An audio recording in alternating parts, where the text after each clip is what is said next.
അസ്സലാമു അലൈക്കും dear friends. ഇന്നത്തെ നമ്മുടെ സ്പെഷ്യൽ നിങ്ങൾ ആരും ഇതുവരെയും ട്രൈ ചെയ്ത് നോക്കിയിട്ടില്ലാത്ത ഒരു അടിപൊളി വെറൈറ്റി റെസിപ്പിയാണ്. നമ്മുടെ ഈ വീഡിയോ കണ്ടുകൊണ്ടിരിക്കുന്ന സമയത്ത് നിങ്ങൾക്ക് ഇഷ്ടപ്പെടുകയാണെങ്കിൽ ഒന്ന് ലൈക്ക് ചെയ്തേക്കണേ. അതുപോലെ തന്നെ നമ്മുടെ ഈ ചാനൽ ആദ്യമായിട്ട് കാണുന്നവരും ഇതുവരെയും സബ്സ്ക്രൈബ് ചെയ്യാത്തവരും പ്ലീസ് ഒന്ന് സബ്സ്ക്രൈബ് ചെയ്തേക്കണേ. ഞാനിടുന്ന വീഡിയോസ് ഉടനടി കിട്ടുന്നതിനായി സബ്സ്ക്രൈബ് ബട്ടന്റെ തൊട്ടടുത്ത് കാണുന്ന ബെല്ലൈക്കൺ കൂടി ക്ലിക്ക് ചെയ്തിട്ട് ഓൾ എന്ന ഓപ്ഷൻ എനേബിൾ ചെയ്യാനും മറക്കല്ലേ.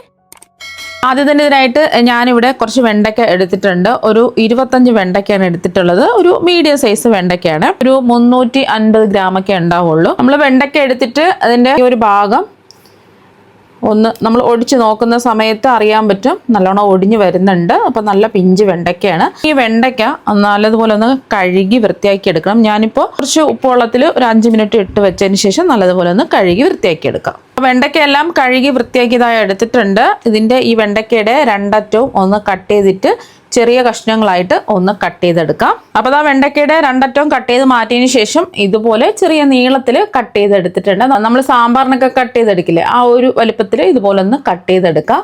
അപ്പോൾ നമ്മൾ കട്ട് ചെയ്തെടുത്ത വെണ്ടയ്ക്ക മിക്സിയിൽ ഒരു ചെറിയ ജാറിലേക്ക് മാറ്റാം. 2 ബാച്ചായിട്ട് ഇതൊന്ന് ക്രഷ് ചെയ്തെടുക്കാം. ജസ്റ്റ് ഒന്ന് ക്രഷ് ചെയ്തെടുത്താൽ മതി. അപ്പോൾ ഒരുപാട് പൊടിഞ്ഞു പോകാത്ത രീതിയിൽ ഇതുപോലെ ഒന്ന് ക്രഷ് ചെയ്തെടുക്കാം. 2-3 പ്രാവശ്യം പൾസ് മോഡിലിട്ടിട്ട് ഒന്ന് പൾസ് ചെയ്തെടുത്താൽ മതി. ഈ ഒരു രീതിക്ക് ക്രഷ് ചെയ്തെടുക്കുക. അപ്പോൾ ക്രഷ് ചെയ്തെടുത്ത വെണ്ടയ്ക്ക ഒരു ബൗളിലേക്ക് മാറ്റാം. 2 ബാച്ചായിട്ടാണ് ക്രഷ് ചെയ്തെടുത്തിട്ടുള്ളത്. അപ്പം നമ്മൾ ഒരുമിച്ചിട്ട് ക്രഷ് ചെയ്തെടുക്കുകയാണെന്നുണ്ടെങ്കിൽ കുറച്ച് വലിയ പീസുകളും ചെറിയ ചെറിയ കഷ്ണങ്ങളായിട്ടൊക്കെ കിടക്കും. അപ്പോൾ കുറച്ച് വീതം 2 ബാച്ചായിട്ട് ഒന്ന് ക്രഷ് ചെയ്തെടുക്കാം. ഇതിലേക്ക് ഒരു 4 ടേബിൾ സ്പൂൺ മൈദ ചേർക്കാം. ഒരു 4 ടേബിൾ സ്പൂൺ മൈദ അതാ ചേർത്തിട്ടുണ്ട്. അതിന് ഇതിലേക്ക് ഒരു 3 ടേബിൾ സ്പൂൺ അരിപ്പൊടിയും കൂടി ചേർത്ത് കൊടുക്കാം. നമ്മൾ ഒട്ടും തരിയൊന്നും ഇല്ലാത്ത ഇടിയപ്പം പത്തിരിക്കൊക്കെ എടുക്കുന്ന വറുത്ത പച്ചരിപ്പൊടിയാണ് എടുക്കേണ്ടത്. അപ്പോൾ 4 ടേബിൾ സ്പൂൺ മൈദയും 3 ടേബിൾ സ്പൂൺ അരിപ്പൊടിയും ഇതാ ചേർത്ത് കൊടുത്തു. ഇതിലേക്ക് ഒരു 1/2 ടീസ്പൂൺ മഞ്ഞൾപ്പൊടിയും 1 ടീസ്പൂൺ കാശ്മീരി മുളക് പൊടിയാണ് എടുത്തിട്ടുള്ളത്. സാധാരണ മുളക് പൊടിയാണെന്നുണ്ടെങ്കിൽ, എരിവുള്ള മുളക് പൊടിയാണെന്നുണ്ടെങ്കിൽ അവരവരുടെ എരിവിനനുസരിച്ച് മുളക് പൊടി ചേർത്ത് കൊടുക്കുക. ഒരു 1/2 ടീസ്പൂണൊക്കെ ചേർത്ത് കൊടുത്താൽ മതി. ഇനി ഒരു 1/2 ടീസ്പൂൺ കുരുമുളക് പൊടിയും ഒരു 1/2 ടീസ്പൂൺ വലിയ ജീരകത്തിൻ്റെ പൊടിയും കൂടി ചേർത്ത് കൊടുക്കുക. ഇനി ഇതിലേക്ക് ഒരു 1/2 ടീസ്പൂൺ ഇഞ്ചി വെളുത്തുള്ളി പേസ്റ്റും ആവശ്യത്തിനുള്ള ഉപ്പും ചേർത്ത് കൊടുക്കാം. 1 ടീസ്പൂൺ ഉപ്പാണ് ചേർക്കുന്നത്. ഇനി എല്ലാം കൂടി നന്നായിട്ട് കൈ വെച്ചിട്ട് ഒന്ന് മിക്സ് ചെയ്തെടുക്കാം.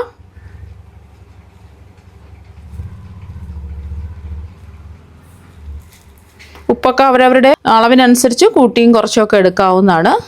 ഇതിലേക്ക് കുറച്ച് വെള്ളവും കൂടി ഒഴിച്ചു കൊടുക്കാം. ഒരു 2 ടേബിൾ സ്പൂൺ വെള്ളമൊക്കെയാണ് ഒഴിച്ചു കൊടുത്തിട്ടുള്ളത്. അപ്പോൾ എത്രയാണോ വെള്ളം വേണ്ടത് അതിനനുസരിച്ചിട്ട് വെള്ളം ഒഴിച്ചിട്ട് ഒന്ന് കട്ടിക്ക് കുഴച്ചെടുക്കുക. വെണ്ടക്കയുടെ ഈർപ്പത്തിൽ തന്നെ നമുക്ക് കുഴച്ചെടുക്കാൻ പറ്റുന്നുണ്ടെങ്കിൽ അങ്ങനെ കുഴച്ചെടുക്കുക. അല്ലാന്നുണ്ടെങ്കിൽ ഇതുപോലെ വെള്ളം ഒഴിച്ചിട്ട് നല്ലോണം ഒന്ന് കുഴച്ചെടുക്കുക. ഉപ്പൊക്കെ ഉണ്ടോ എന്ന് ചെക്ക് ചെയ്ത് നോക്കാം. ആവശ്യമെങ്കിൽ ഉപ്പ് ചേർത്ത് കൊടുക്കാം. പിന്നെ ഒട്ടി പിടിക്കുകയാണെന്നുണ്ടെങ്കിൽ കുറച്ച് എണ്ണ ചേർത്ത് കൊടുത്തിട്ട് കുഴച്ചെടുത്താലും മതി. ഞാൻ ഇപ്പോൾ എണ്ണയൊന്നും ചേർക്കുന്നില്ല. ഇപ്പോൾ അതൊന്ന് കുഴച്ചെടുത്തിട്ടുണ്ട്. ഈ ഒരു കട്ടിക്ക് കുഴച്ചിട്ട് എടുക്കുക. നമ്മൾ ഉരുട്ടിയെടുക്കാൻ പാകത്തിന് കുഴച്ചെടുക്കുക. ഒരുപാട് അങ്ങ് കട്ടിയാവാൻ പാടില്ല. ഇനി കയ്യിൽ കുറച്ച് എണ്ണ തടവിയിട്ട് ചെറിയ ചെറിയ ഉരുളകളാക്കി ഉരുട്ടിയെടുക്കുക.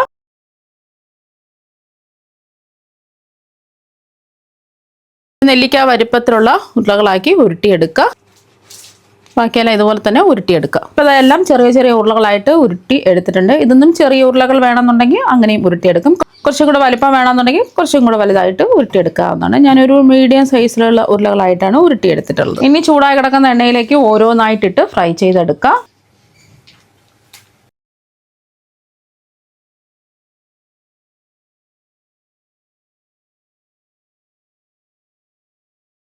ഒരു 10 സെക്കൻഡ് കഴിഞ്ഞതിന് ശേഷം മെല്ലെ ഒന്ന് ഇളക്കി കൊടുക്കുക. തിരിച്ചും മറിച്ചുവിട്ട് നല്ലോണം മൊരിഞ്ഞ് വരുന്നവരെ ഒന്ന് ഫ്രൈ ചെയ്ത് കൊടുക്കുക. ലോ ടു മീഡിയം ഫ്ലെയിം വേണം വെച്ച് കൊടുക്കാൻ. നമ്മുടെ ഈ വെണ്ടയ്ക്കൊക്കെ ഒന്ന് വെന്ത് കിട്ടണം.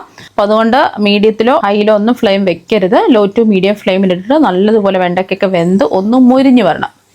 ഇടയ്ക്കിടയ്ക്ക് ഒന്ന് ഇതുപോലെ ഒന്ന് തിരിച്ചു മറിച്ചുവിട്ട് ഇളക്കി കൊടുക്കുക.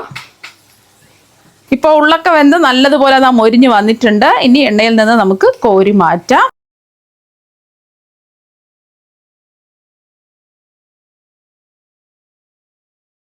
അപ്പോൾ ബാക്കിയിരിക്കുന്നതും ഇതുപോലെ തന്നെ നമുക്ക് ഫ്രൈ ചെയ്തെടുക്കാം.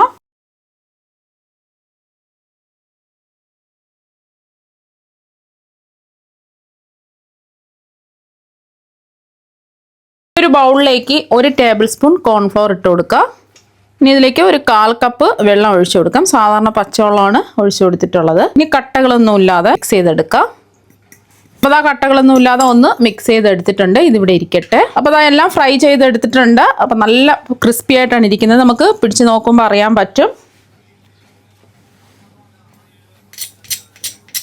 കണ്ടില്ലേ, പുറത്ത് നല്ല ക്രിസ്പിയാണ്.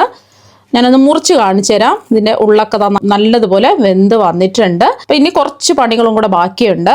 ഇപ്പം ഞാനൊരു കടായി ചൂടാക്കാൻ വെച്ചിട്ടുണ്ട്. നമ്മൾ ഫ്രൈ ചെയ്തതിൻ്റെ ബാക്കി ഒരു 2 ടേബിൾ സ്പൂൺ എണ്ണ ഇതിലേക്ക് അങ്ങ് ഒഴിക്കാം. എണ്ണ ഒന്ന് ചൂടാതിന് ശേഷം 1 ഇഞ്ച് വലുപ്പത്തിലുള്ള ഇഞ്ചി നീളത്തിൽ കട്ട് ചെയ്താണ് എടുത്തിട്ടുള്ളത്. അതുപോലെ തന്നെ ഒരു 10 വെളുത്തുള്ളി അലികൾ നീളത്തിൽ കട്ട് ചെയ്തെടുത്ത് ചേർക്കാം. നീളത്തിൽ കട്ട് ചെയ്തെടുക്കുകയോ അല്ലെങ്കിൽ പൊടിയായിട്ട് കട്ട് ചെയ്തെടുക്കുകയോ ചെയ്യാം. അപ്പം എല്ലാം പെട്ടെന്ന് തന്നെ ചെയ്തിട്ടെടുക്കാം. Flame medium to high flame വെച്ച് കൊടുക്കുക. അപ്പോൾ ഒരു 10 സെക്കൻഡ് ഒന്ന് ഇളക്കി കൊടുത്ത് ഇതിൻ്റെ പച്ചമണമൊക്കെ ഒന്ന് മാറിയതിന് ശേഷം ഇതിലേക്ക് ഒരു വലിയ സവാള ക്യൂബ്സ് ആയിട്ട് കട്ട് ചെയ്ത് ചേർക്കാം. ചെറിയ സവാളയാണെന്നുണ്ടെങ്കിൽ 2 എണ്ണം എടുക്കാം. സവാള ചെറുതായിട്ടൊന്ന് വാടി കിട്ടിയാൽ മതി. അപ്പോൾ സവാള 1 മിനിറ്റ് ഒന്ന് ഇളക്കി കൊടുത്തതിന് ശേഷം ഇതിലേക്ക് ഒരു ക്യാപ്സിക്കം ഇതുപോലെ ക്യൂബ്സ് ആയിട്ട് കട്ട് ചെയ്ത് ചേർക്കാം. അപ്പോൾ ക്യാപ്സിക്കം അങ്ങ് അധികം വേവേണ്ട ആവശ്യമില്ല. ജസ്റ്റ് ഒന്ന് വാടി കിട്ടിയാൽ മാത്രം മതി. ജസ്റ്റ് ഒന്ന് ഇളക്കി കൊടുത്തതിന് ശേഷം ഇതിലേക്ക് 1 ടേബിൾ സ്പൂൺ മുളക് പൊടി ചേർത്ത് കൊടുക്കാം. മുളക് പൊടി ഞാനിപ്പോൾ കാശ്മീരി മുളക് പൊടി ആയതുകൊണ്ടാണ് 1 ടേബിൾ സ്പൂൺ എടുത്തിട്ടുള്ളത്. ഇത്രയും എരിവ് വേണ്ടാന്നുണ്ടെങ്കിൽ കുറച്ച് മുളക് പൊടി, എരിവുള്ള മുളക് പൊടി ആണെന്നുണ്ടെങ്കിൽ കുറച്ച് മുളക് പൊടി എടുത്താൽ മതിയാകും. നമ്മളിതിലേക്ക് കുരുമുളക് പൊടിയും കൂടെ ചേർക്കുന്നുണ്ട്. അപ്പം അവരവരുടെ എരിവിനനുസരിച്ചിട്ടുള്ള മുളക് പൊടി ചേർത്ത് കൊടുക്കുക. ഇതിലേക്ക് ഒരു 1/2 ടീസ്പൂൺ കുരുമുളക് പൊടി ചേർക്കാം. ഒന്ന് ഇളക്കി കൊടുത്ത് ആ മുളക് പൊടിയുടെ ഒരു പച്ചമണം മാറി കിട്ടുന്നവരെ ഒരു 10 സെക്കൻഡ് ഒന്ന് ഇളക്കി കൊടുക്കുക. നമ്മളിതെല്ലാം പെട്ടെന്ന് മീഡിയം ടു ഹൈ ഫ്ലെയിമിൽ വെച്ചിട്ടാണ് ചെയ്യാനായിട്ട്. എല്ലാം അടുത്തടുത്ത് വെക്കുക. ഇനി ഇതിലേക്ക് നമ്മൾ ചേർത്ത് കൊടുക്കുന്നത് ഒരു 3 ടേബിൾ സ്പൂൺ ടൊമാറ്റോ കെച്ചപ്പാണ്. 1 ടേബിൾ സ്പൂൺ സോയ സോസും കൂടെ ചേർക്കാം. ഒന്ന് ഇളക്കി കൊടുക്കാം. പിന്നെ ഇതിലേക്ക് നിങ്ങൾക്ക് വേണമെന്നുണ്ടെങ്കിൽ ചില്ലി സോസ് ചേർത്ത് കൊടുക്കാം. ഗ്രീൻ ചില്ലി സോസോ അല്ലെങ്കിൽ റെഡ് ചില്ലി സോസോ എടുക്കാവുന്നതാണ്. 1 ടീസ്പൂണൊക്കെ ചേർക്കാം. അപ്പോൾ നമ്മൾ മുളക് പൊടിയുടെ അളവൊന്ന് കുറച്ച് കൊടുത്താൽ മതി. ചില്ലി സോസ് ചേർക്കാത്തത് കൊണ്ടാണ് ഞാനിപ്പോൾ 1 ടേബിൾ സ്പൂൺ മുളക് പൊടി ഇതിലേക്ക് ചേർത്ത് കൊടുത്തത്. ഒന്ന് ഇളക്കി കൊടുത്തതിന് ശേഷം ഒരു 1/2 കപ്പ് വെള്ളം ഒഴിച്ചു കൊടുക്കുക. അപ്പം ഇതിൻ്റെ കൂടെ തന്നെ നമ്മൾ വെള്ളം ഒഴിച്ചെടുത്തതിന് ശേഷം ഇതിലേക്ക് നമ്മൾ ചേർത്ത് കൊടുക്കുന്നത് കോൺഫ്ലോറിൻ്റെ മിക്സ് ഒന്ന് കലക്കിയിട്ട് ഇതിലേക്ക് അങ്ങ് ഒഴിച്ചു കൊടുക്കുക. കലക്കാതെ ഒഴിച്ചു കൊടുക്കുകയാണെന്നുണ്ടെങ്കിൽ കോൺഫ്ലോർ അടിയിൽ തങ്ങി നിൽക്കും. ഒന്ന് കലക്കിയതിന് ശേഷം ഇതിലേക്ക് അങ്ങ് ഒഴിച്ചു കൊടുക്കുക. അപ്പോൾ കോൺഫ്ലോർ കൂടെ ചേർത്ത് കൊടുത്തപ്പോൾ ഒന്ന് കുറച്ച് കുറുകി വന്നിട്ടുണ്ട്. ഇത്രയും ഗ്രേവി വേണ്ടാന്നുണ്ടെങ്കിൽ നമ്മളിപ്പോൾ 1/2 കപ്പ് വെള്ളം ഒഴിച്ചു കൊടുത്തിട്ടുള്ളത്. അപ്പോൾ നിങ്ങൾക്ക് 1 കപ്പ് വെള്ളം ഒഴിച്ചു കൊടുക്കാവുന്നതാണ്. കുറച്ച് ഗ്രേവി ലൂസായിട്ടിരിക്കും. ഇതിപ്പോൾ കുറച്ച് കട്ടിക്കാണ് ഇരിക്കുന്നത്. ഇത്രയും മതിയെങ്കിൽ വെള്ളം ഒഴിക്കേണ്ട ആവശ്യമില്ല. ഇനി ഇതിലേക്ക് ആവശ്യത്തിനുള്ള ഉപ്പ് ചേർത്ത് കൊടുക്കാം. ഉപ്പ് കുറച്ച് ആദ്യം ചേർക്കാവൂ. കാരണം എന്ന് വെച്ചാൽ ചേർത്തിട്ടുള്ള സോസിലൊക്കെ ഉപ്പുണ്ട്. അപ്പോൾ അതുകൊണ്ട് ആദ്യം കുറച്ച് ചേർത്ത് കൊടുത്തിട്ട് ആവശ്യമുണ്ടെന്നുണ്ടെങ്കിൽ ഉപ്പ് ചേർത്താൽ മതി. ആ ഒരു പുളിയും എരിവും ഒക്കെ ബാലൻസ് ചെയ്യാൻ വേണ്ടിയിട്ട് 1 ടീസ്പൂൺ പഞ്ചസാര ചേർക്കാം. അതിൻ്റെ കൂടെ തന്നെ 1 ടീസ്പൂൺ വിനാഗിരി ചേർത്ത് കൊടുക്കാം. വിനാഗിരിക്ക് പകരം 1 ടീസ്പൂൺ നാരങ്ങ നീര് ചേർത്ത് കൊടുത്താലും മതി. എല്ലാം കൂടിയിട്ടൊന്ന് മിക്സ് ചെയ്യാം. അപ്പോൾ ഈ ഒരു സമയം ഉപ്പൊക്കെ കൊണ്ടൊന്ന് ചെക്ക് ചെയ്ത് നോക്കുക. ആവശ്യമെങ്കിൽ ഉപ്പ് ചേർത്ത് കൊടുക്കുക. നമ്മുടെ ക്യാപ്സിക്കം ഒന്നും വെന്ത് പോകരുത്. അതുപോലെ സവാളയും അധികം അങ്ങ് വേവാൻ പാടില്ല. പെട്ടെന്ന് എല്ലാം ചെയ്തിട്ടെടുക്കുക. പിന്നെ ഇതിലേക്ക് കുറച്ച് പച്ചമുളക്, ഒരു 3 പച്ചമുളക് ചെറുതായിട്ട് കട്ട് ചെയ്ത് ചേർത്ത് കൊടുക്കുകയാണ്. അധികം ഒന്നും എരിവില്ലാത്ത പച്ചമുളകാണ്. എരിവുള്ള പച്ചമുളകാണെന്നുണ്ടെങ്കിൽ 2 ഒക്കെ എടുത്താൽ മതിയാവും. ഒന്ന് മിക്സ് ചെയ്തതിന് ശേഷം ഇതുപോലെ തിള വരുന്ന സമയത്ത് നമ്മൾ ഫ്രൈ ചെയ്ത് വെച്ചിരിക്കുന്നത് അങ്ങ് ഇട്ട് കൊടുക്കുക. അപ്പോൾ എല്ലാം ഒന്ന് മിക്സ് ചെയ്ത് യോജിപ്പിക്കാം. വെണ്ടയ്ക്കൊക്കെ കഴിക്കാത്ത കുട്ടികൾക്ക് ഇതുപോലെ വെറൈറ്റി ആയിട്ട് തയ്യാറാക്കി കൊടുക്കുക. നല്ല അടിപൊളി ടേസ്റ്റാണ്. ഇത് ചോറിൻ്റെ കൂടെ കഴിക്കാം, മാത്രമല്ല ബ്രേക്ക്ഫാസ്റ്റിൻ്റെ കൂടെയും കഴിക്കാവുന്നതാണ്. ഒരു 30 സെക്കൻഡ് ഒന്ന് ഇളക്കി കൊടുത്തതിന് ശേഷം നമുക്കിതിലേക്ക് കുറച്ച് സ്പ്രിംഗ് ഓണിയനോ അല്ലെങ്കിൽ മല്ലിയിലയോ ചേർത്ത് കൊടുക്കാവുന്നതാണ്. ഞാനിപ്പോൾ കുറച്ച് മല്ലിയില ചേർത്ത് കൊടുക്കുകയാണ്. സ്പ്രിംഗ് ഓണിയൻ ഉണ്ടെന്നുണ്ടെങ്കിൽ സ്പ്രിംഗ് ഓണിയൻ ചേർത്ത് കൊടുത്താലും മതി. ഒന്ന് മിക്സ് ചെയ്യുക. എന്നിട്ട് ഫ്ലെയിം ഓഫാക്കി ഒരു പാത്രത്തിലേക്ക് മാറ്റുക. അപ്പോൾ ഒരു ബൗളിലേക്ക് മാറ്റിയിട്ടുണ്ട്. വെണ്ടയ്ക്ക ഇഷ്ടമില്ലാത്തവർ ഇതുപോലെ ഒരു പ്രാവശ്യം ഒന്ന് ട്രൈ ചെയ്ത് നോക്കുക. സാധാരണ നമ്മൾ വെണ്ടയ്ക്ക വെച്ചിട്ട് മെഴുക്ക് പുരട്ടി തീയലൊക്കെ ഉണ്ടാക്കാറുള്ളത്. ഇതുപോലെ വെറൈറ്റി ആയിട്ട് വെണ്ടയ്ക്ക ഇഷ്ടമില്ലാത്തവർക്ക് ചെയ്ത് നോക്കുകയാണെന്നുണ്ടെങ്കിൽ ഒരുപാട് ഇഷ്ടമാകും. അപ്പോൾ എന്തായാലും നിങ്ങൾ ഒരു പ്രാവശ്യം ഒന്ന് ട്രൈ ചെയ്ത് നോക്കുക. തീർച്ചയായും നിങ്ങൾക്ക് എല്ലാവർക്കും ഒരുപാട് ഇഷ്ടമാകും. അപ്പോൾ നമുക്ക് മറ്റൊരു വെറൈറ്റി വീഡിയോ ആയിട്ട് വീണ്ടും കാണാം. താങ്ക്